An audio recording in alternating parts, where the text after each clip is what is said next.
Se pelo lado do Cruzeiro não tem o fato novo, né, como o Valor está colocando, o Atlético ou o atleticano pode olhar a existência de um fato novo, que foi a presença do Cissé. Hoje a gente relata, falando sobre Atlético e Cruzeiro, eu tenho encontrado com muitas pessoas na rua, e as pessoas falam assim, os dois times estão tão ruinzinhos, né? Estão tão para baixo os dois times para fazer uma final em jogo único. Então, a gente tem que se apegar a alguns detalhes que foram passados dos jogos anteriores. O atleticano também está muito incomodado com o rendimento da equipe, com o desempenho da equipe. Mas a cobrança é menor, né? Com os resultados da equipe. Em que sentido que a cobrança... Eu acho que é do mesmo tamanho. Eu acho que com a demissão do Sampaoli, a gente vê isso. O Atlético teve a perda de um treinador durante o campeonato. É diferente porque no Cruzeiro a cobrança é para cima do treinador, no Atlético é para cima do diretor. É para cima do elenco. O elenco do Atlético eu acho que o elenco ainda vai sobrar para ele se ele não der uma resposta com o terceiro treinador em um ano. Tá. Mas o elenco do Atlético é cobrado. Por que eu falo do fato novo? Que o Atlético ele fez atuações tão ruins dentro desse Campeonato Mineiro. Foram 9 empates, Thiago? 7 empates. Já 7 empates e 3 vitórias. Já perdi a conta dos empates. Que 9 eu acho que contando o brasileiro. Tudo, né? Tudo. Então, assim, o Atlético, essa quantidade de empates, a gente vê o rendimento da equipe muito baixo. Então, o porquê que eu falo que o Cissé é o fato? Não estou falando que o Cissé vai ser titular. Não estou levantando bandeira para o Cissé ser titular no jogo decisivo contra o Cruzeiro. Para mim, mexeria o mínimo possível na equipe do Atlético. Mas o Atlético já existe um fato novo. Um fato onde o torcedor do Atlético ganhou o direito de pedir alguma coisa. Você tá me entendendo, Valuzão? Quando eu falo sobre isso, ganha o direito de pedir algo. Que é algo diferente. Se hoje existe algo que pode ser diferente nesse time do Atlético, diferente do Cruzeiro, que não vive esse momento de eu preciso mudar alguma coisa para fazer o time jogar de alguma forma diferente. O atleticano tem o apontar, coloca o Cissé que pode dar alguma coisa. Que isso só demonstra o baixo rendimento que os volantes do Atlético tiveram, tirando o Maicon. Acho que o Maicon foi bem dentro desse Campeonato Mineiro. Mas, Eltinho, eu acho que no Atlético a cobrança ela é pra cima de todo mundo. Eu me permito discordar só disso, que eu acho que não é só o elenco. Eu concordo com o Everton que ela vai pra cima do diretor. Eu acho que ela vai pra cima da gestão do Atlético e ela também vai pra cima do elenco. O único a salvo aí é o treinador. O técnico Eduardo Domingues chegou agora e então ele tá a salvo. Não, então eu tô falando sobre a pressão nesse jogo especificamente, nesse momento. Eu acho que a pressão em cima dos jogadores... Eu ainda acho que pesa de todas. Eu ainda acho que pesa um pouco em cima do Paulo Brax. Nesse momento. Você acha mesmo na decisão? Acho. E assim, ele não entra em campo, ele não define o jogo. O que o Atlético tem para enfrentar a final pelo conjunto da obra. E aí entra também pra cima da gestão. A torcida do Atlético reclama o tempo inteiro dos gestores, do Paulo Brax, até do próprio elenco. O único que tá a salvo é o treinador. Do lado do Cruzeiro, o único que sofre pressão de fato é o treinador. Eu entendo que uma parte da torcida também critique parte desse elenco, ou alguns atletas do elenco, ou critique o elenco, ou critique até o Pedrinho. Mas a gente vê uma pressão muito maior pra cima do Tite. O Tite é muito mais pressionado, o Tite é muito mais... questionado hoje pela torcida do Cruzeiro. Pelo lado do Atlético, não. O lado do Atlético é um pouco diferente. Para mim é generalizado. Você acha Todo que mundo sofre pressão. Perder o título para o Cruzeiro perder o título, tem um peso muito maior que o Atlético hoje? Muito maior não, mas tem um peso. Um pouco maior. Então você acha que a pressão do lado do Cruzeiro é maior? É maior. Pela sequência sem vitória, sem título. A perda do título para o Cruzeiro é maior e a perda do título para o Cruzeiro pode gerar mudanças no Atlético, isso não vai acontecer. Se o Atlético, porventura... Acho que a cobrança para cima do Paulo Brax ela é natural, ela vai continuar. O Paulo Brax é um cara que... Como é que eu posso dizer? Acho que ele comunica mal no sentido de falar pouco. Ele comunica mal porque ele comunica pouco. Mas diretor tem que ficar aparecendo a todo momento, principalmente quando os questionamentos são muito grandes. O exemplo do Rodrigo, o Rodrigo falava assim. Sempre. Porque o diretor não é só o cara que fala de contratação e saída. Ele fala de uma série de fatores, né? Mas é o jeitão dele, ele é mais na dele mesmo e tá tudo bem. Só que o grande problema é que o torcedor ele vai apontando o canhão dele. Ora ele aponta pro treinador, aí daqui a pouco, antes era pra gestão, aí daqui a pouco é pro treinador, aí aponta pra diretor de futebol. Só que eu ainda acho que se esse elenco do Atlético não responder Com o Barba, eu acho que dessa vez o Barba não vai pagar a conta. Vocês estão entendendo o que eu estou dizendo? Entendo, e é o que eu imagino que venha a acontecer. É o que eu espero, né, na verdade. Eu ainda preciso ter a certeza. Eu não tenho essa convicção, assim, pela forma que a coisa é levada no Atlético. E só... Em que sentido? Vai se trocando comando, HG. Então, mas eu acho que dessa vez... E a forma de fazer futebol e jogadores vão ficando e vai se trocando comando. Eu acho que dessa vez... Vai se descartando, assim. Eu acho que o próximo... Eu acho que a mira agora, daqui pra frente, é óbvio que o diretor sempre... Até porque desde que foi contratado, o Paulo Brax tem sido questionado, né? É que nem o Tite no Cruzeiro. Quando anunciou o Tite, boa parte da torcida questionou, né? Sim. Só assim, pode completar. Então, eu acho que de um questionamento direto pro Paulo Brax, eu acho que agora vai mirar pro elenco. Se esse elenco não der uma resposta com o Barba, eu acho que até o Paulo Brax vai ficar poupado disso aí, vão pegar muito pra cima do elenco. Só assim, o Cruzeiro tem um contexto do jejum, apesar de eu sempre gostar de fazer uma ressalva com... O jejum tá lá, jejum é jejum, você não discute isso. 7 anos sem conquistar o Campeonato Mineiro. Mas eu gosto de contextualizar. 2021, 22, 23, Cruzeiro não tinha condição, pra mim, tá? É num recorte que eu faço. O Cruzeiro voltou a ter condição de 24 pra cá. Aí 24 perde pro Atlético, 25 nem chega à final, e agora chega à final de novo. Mas eu acho... tem esse contexto do jejum do Cruzeiro que o pressiona mais, mas o Atlético, quando a gente para e pensa na campanha do Atlético até aqui, é uma campanha ruim do Cruzeiro, tá? Na temporada, venceu 7 jogos só, e 7 jogos no Mineiro. O Atlético venceu menos ainda, o Atlético venceu 3 jogos, e dentro do Campeonato Mineiro. Então assim, os dois entram muito pressionados. Você pode colocar o Cruzeiro ali no Photoshop alguns centímetros à frente com relação à pressão? Pode, porque tem essa questão do jejum, a questão que o Tite acabou mudando os planos do planejamento.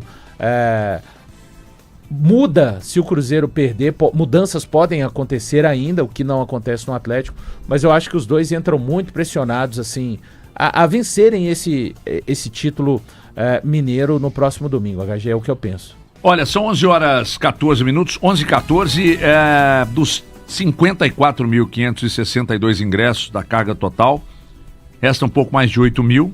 Ontem até eu cometi uma injustiça e um erro que foi até grave, mas aí que incomodou mais a mim do que, obviamente, quem estava acompanhando. Eu falei sobre a questão do mando, né? O mando é da federação, mas a renda ela é dividida, né?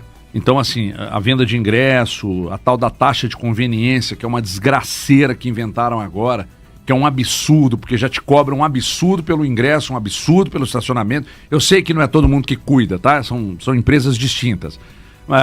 Tudo já é muito caro e agora criaram uma tal, de taxa de conveniência, que é mais uma taxazinha para tomar dinheiro de trouxa, né? Mas enfim, então o mando é da federação, mas a renda é dividida, para deixar bem claro isso aí. Pouco mais de 8 mil ingressos, né? Sendo vendidos a 350, entre 350 pilica e 400 pau. É muito caro. Muito caro, hein? Quanto você pagou para assistir o show do AC/DC, meu filho? R$800. Tem quantos shows do AC/DC por ano aqui no isso Brasil? Não acontecia desde 2009. Pois é. Porque as pessoas falam, mas você paga 800 para ir no show e tá reclamando de 400 para ir no jogo. Mas jogo tem toda semana, né? Como é que é? Os de 500 voltaram pro sistema? 350 tá difícil, imagina de 500. Então vamos lá. E outra coisa. Não paga no cartão, tá? Só Pix. É só no Pix. Só no Pix, gostosinho, taxa de conveniência no seu lombo. Sabe o que é o bizarro Pix de tudo isso? O de 300... Pode escrever. Vamos ter, talvez, um pouco menos de 50 mil pagantes no jogo de final de Campeonato Mineiro entre Cruzeiro e Atlético. O de 350... Não vai bater 54. O de 350, a taxa era de... Opa, fiz a conta errada. De 350, a taxa era de R$26. Nossa. Pouco mais de 7%, 7,4%. É 28? Então de 350 era 28. Desculpa, eu fiz as contas erradas. O Procon, hein? Então 8% de taxa. 8 no prego. Cara, pra você comprar aqui, o Guilherme tá me mostrando, o ingresso de 350, ele sai no final por 378. Não tem condição, cara. bizarro. Aí você coloca estacionamento... Que é 95. O estacionamento que estava 60 nos últimos jogos, pelo menos do Cruzeiro no Mineirão, já subiu para 95. Não, mas aqui, só um ponto. Contra o Corinthians foi 75 e contra o Pouso Alegre foi 95 Pra mim é estacionamento. uma bizarrice. Não, também acho caro. Só tô dizendo que já era esse valor, sabe? Deveria ser um valor fixo, e eu não entendi. Você sai de casa já exato. Né? O Corinthians era 75 enquanto o Pouso Alegre 95. Eu comprei antecipado, inclusive, os dois. O grande problema é que o torcedor vai o campeonato todo para assistir o seu time contra os clubes do interior. Aí chega na final, quanto custa um ingresso para hein, Guilherme? Um ingresso para um Cruzeiro e o RT? R$30. Um Cruzeiro e Betim, um Atlético e Pouso Alegre, R$30. Aí quando vai pra final, 350, 400, mais barato, 180? 180 mais barato. Mais a taxa. Mais a taxa de conveniência. Deve dar uns 200, quase 200. Eu só queria entender, não, mas é que um clássico tem que valer mais, mas porra, 10 vezes mais? Me ajuda aí, né? Me incomoda muito a postura da federação. E o que eu fico triste mas é o grande problema pra mim, pressa pra intermediar o processo. E ainda vai lá na final e morde o bolso do torcedor. Eu fico triste porque aquele torcedor, né, que vai no jogo de menor interesse, que tá ali acompanhando o clube 100%, ele não consegue muitas vezes ir nesse jogo. No jogo principal. É uma pena. É um negócio medonho. A federação que não arruma, a gente vê Campos ainda no estado deplorável. Arbitragem ruim. Arbitragem péssima. E paga-se mal. E ainda vai lá e, né, tira proveito do espetáculo. Cara, eu não vou falar muito não, porque... O que eu falei ontem, né? Ela só intermedia, porque quem vende o produto são os clubes. Quem transmite é a TV. Quem organiza é a federação. E aí, para organizar o campeonato, e quando o mando é dela... Aí, essa bizarrice, principalmente no que tange a preço aqui, que é um absurdo. Só um detalhe, HG, para finalizar da minha parte, os custos operacionais do Mineirão são elevadíssimos, né? Ontem o Samuel fez um levantamento, claro que esses valores vão ser corrigidos, mas só quando a gente fala assim, os clubes vão dividir a renda, vai sobrar um dinheirão, não vai assim não, viu, galera? Claro que tem correções monetárias. Só para se ter uma ideia, em 22, quando aconteceu essa final também, e a renda foi dividida entre os clubes e foram pagos os custos do Mineirão, sabe quanto sobrou para cada clube? R$900 mil. Aí, tá vendo só? Se sobrar muito... R$900 mil. Se sobrar muito claro nesse final de semana... Valores, mas só para não... Para os torcedores, tanto de Atlético quanto Cruzeiro... Você sabe qual era a taxa da federação? Não sei. Dá para olhar pelo... Mas assim, em 22, quando tivemos também essa final com o mando da federação... Bordeiro. E aí os clubes pagam o custo do Mineirão, que precisam ser pagos. Sobrou R$900 mil para Atlético e para Cruzeiro. Você lembra qual foi a renda? Não lembro. 4.800 e... Peraí que acabou de mostrar. 4.851. E aí os clubes tiveram de despesa... receita dividida R$932.316. É isso aí. Eu tô levantando... Cara, mas aqui, tu pode falar que a taxa do Mineirão, ela talvez... A federação fica com 10% da renda bruta dos jogos. Então, nesse caso, ela levou 485 mil. A federação leva 10% do valor da bilheteria nesse jogo da final. E, pelo que eu tô entendendo, é de todo e qualquer jogo do Campeonato Mineiro. Ela tem 10% dos jogos do Campeonato Mineiro. É inacreditável. Estou tentando levantar aqui a informação da projeção de faturamento dos clubes para o Clássico e a gente informa daqui a pouco. E o Galo está mais perto de um reforço muito importante. Informação do Guilherme Frossard dá conta de que Fred, ex-volante da seleção brasileira, do Manchester United, entre outros, está se acertando para chegar à cidade do Galo na metade do ano. O contrato dele com o Fenerbahçe se encerra em junho. A partir daí ele já pode assinar um pré-contrato para se mudar para onde bem quiser.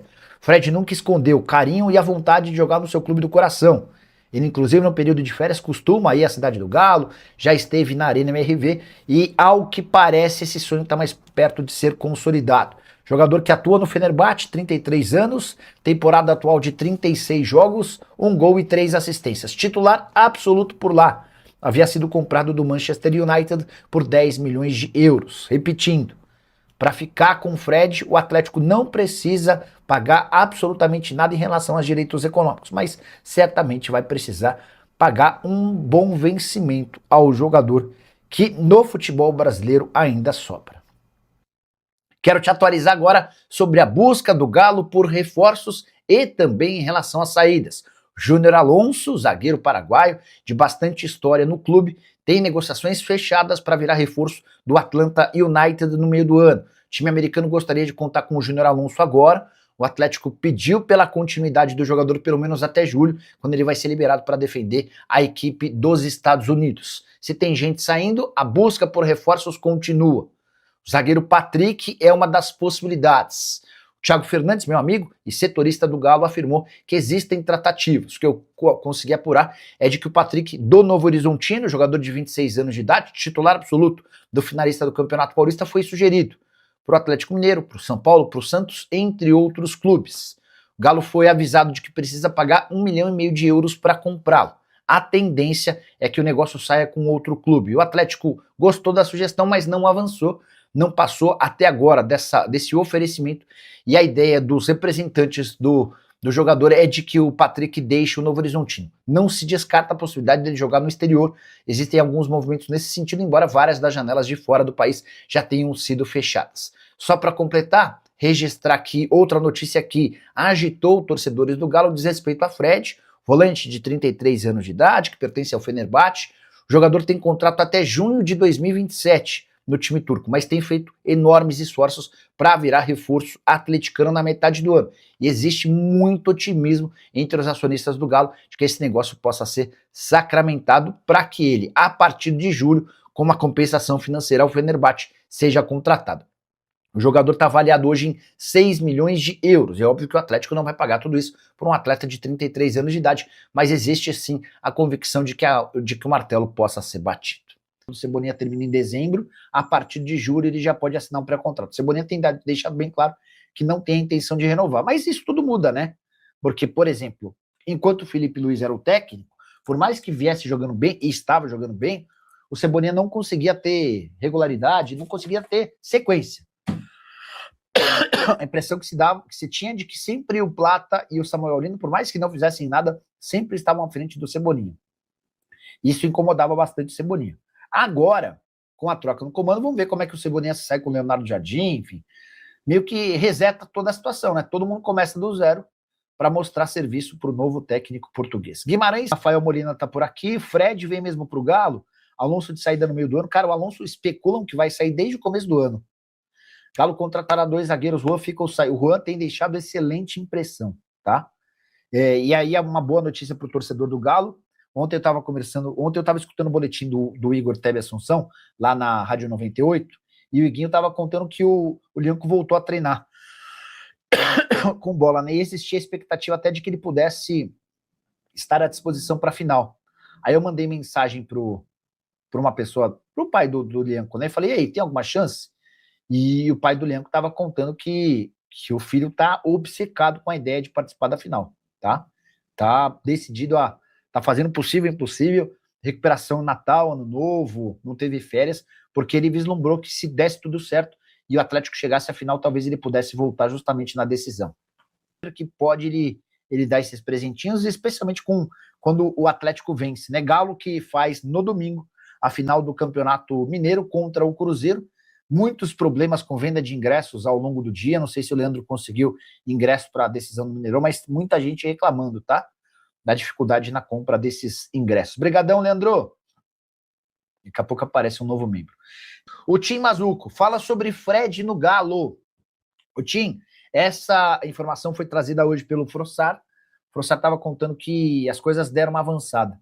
E aí eu vou resgatar uma entrevista que o Paulo Brax deu recentemente. O Paulo admitiu que tentou muito a contratação do Fred. É um desejo pessoal do Paulo Brax, é um desejo pessoal dos acionistas e é uma vontade do próprio Fred. Volante de 33 anos de idade, aquele que já jogou na seleção, no Manchester United, o contrato dele está terminando. lá no Fenerbahçe. E tudo se encaminha para que, de fato, ele seja contratado na metade do ano, um baita reforço, tá bom? Vamos falar do Galo. Eu quero ouvir o Marques, Olê Marques, ídolo do Galo. Jogou tantos clássicos, né? Foram tantos jogos pelo Atlético e, claro, muitos deles diante do Cruzeiro. Qual a sua expectativa para domingo? A montagem do time e a sua experiência, Marques. Como é que você ficava aí horas antes da bola rolar? Como é que era a sua preparação? Conta tudo. Olê Marques, ídolo do Galo. Chega mais, Marques. Fala, Thiago. Saudações, amigo. Que semaninha arrastada, hein, Thiago? Mas hoje, sexta-feira, finalmente a gente já consegue sentir e respirar o grande clássico do domingo. A ansiedade vai tomando conta, né, Thiago? Eu imagino como tá se sentindo o torcedor nessa hora, que vai poder estar novamente naquele estádio, no Mineirão, com as duas torcidas. Festa nas arquibancadas, meu velho. Que nostalgia isso nos traz, né? Nós que vivemos esse momento por tantas oportunidades, com aquele Mineirão lotado, né? Com festa das duas torcidas, vamos poder reviver tudo isso novamente. Que este momento se repita. E para que isso aconteça, ô Thiago, a gente pede paz, né? Paz no estádio, no seu entorno, que as pessoas vão para curtir um domingo de muita festa e, independentemente do resultado final, que voltemos para casa com tranquilidade. Assim, eu tenho certeza que com esse bom exemplo, a gente vai ter a oportunidade de reviver novamente este grande clássico. Que seja assim, né, meu velho? Um Atlético do Barba Domingues que teve a chance de treinar a semana toda, teve uma semana cheia de trabalho, né, para ele conhecer um pouco melhor os seus atletas e extrair e colocar o melhor deles no domingo. Algumas dúvidas com relação ao lateral direito, se joga Preciado ou se encosta ali do lado o Alan Franco e aí de repente ganha uma chance ali no meio Cissé, que pode dar uma energia diferente a essa equipe, né? O garoto tem muita personalidade, umas dúvidas também na relação do campo ofensivo, um companheiro ideal para o Hulk, ou o Renier, ou o Cassierra e até mesmo o Dudu correndo por fora. O importante é que neste momento todos os atletas estão à disposição para o Barba Domingues colocar o melhor deles dentro do campo. Que eles estejam inspirados para um grande jogo e trazer o hepta para essa torcida. Será um marco extraordinário. A dúvida que eu não tenho, Thiago, é de um grande jogo. E esse momento me remete ao nosso passado, né? Essa hora me trazia uma ansiedade, o jogo ia tomando conta, né, da nossa alma e a gente tinha só a vontade de que o jogo começasse logo para botar para fora tudo que se sabe, né? Eu tenho certeza que os atletas estarão muito inspirados vendo todo aquele ambiente do Mineirão para fazerem um grande jogo. A gente espera que em mais essa oportunidade, a 7ª consecutiva, o nosso Galão consiga erguer mais uma vez o troféu de campeão mineiro e continuar a sua hegemonia aqui dentro do estado, meu velho. Um forte abraço. Domingo a gente vai estar lá também para estar junto com toda a massa do Galo para uma grande festa, Tiagão. É isso, Marques. Aliás, a transmissão da Itatiaia do Mineirão já a partir de 1 da tarde, hein? 1 da tarde, já com o Domingão Esportivo, direto do Mineirão, 5 horas de transmissão de pré-jogo. Tem a nossa jornada esportiva, o Marques, o Fabrício, o Alexandre Simões, claro, estarei nessa lado a lado com a galera